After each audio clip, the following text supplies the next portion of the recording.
అందరికీ నమస్కారం. ఈరోజు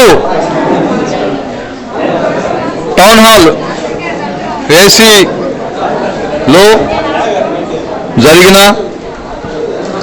ఒక సమావేశం, ఆ సమావేశం అభినందన సభ. కోసూరు రత్నం అనే నేను ఈ సంవత్సరం జరిగిన ఉగాది పురస్కారాల్లో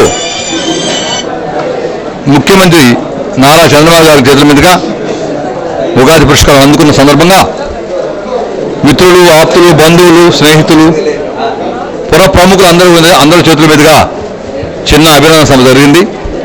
ఎంతోమంది వచ్చి ఈ అభినందన సభని జయప్రదం చేశారు. ఇప్పటి వరకు విశాలాక్షి వృద్ధులాశ్రమం ప్రారంభించి 22 సంవత్సరాలు పూర్తి చేసుకుని 23 సంవత్సరాల పరుగులు తీస్తుంది. విశాలాక్షి మాసపత్రిక 15 సంవత్సరాలు పూర్తి చేసుకుని 16 సంవత్సరాల్లో నడుస్తుంది. ఈ రెండింటినీ పురస్కరించుకుని నారా చంద్రబాబు నాయుడు గారు, మన కూటమి ప్రభుత్వం వారు ఎంతో గొప్పగా నన్ను విజయవాడకి పిలిపించి నాకు ఉగాది పురస్కారం అందించినందుకు వారికి ప్రత్యేకంగా నేను హృదయపూర్వక నమస్కారం తెలియజేసుకుంటాను.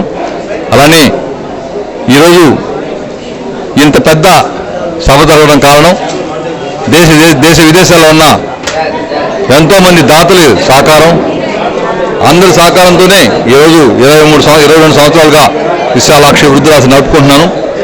వారందరూ కూడా ప్రత్యేకంగా హృదయపూర్వక నమస్కారం తెలియజేసుకుంటున్నాను.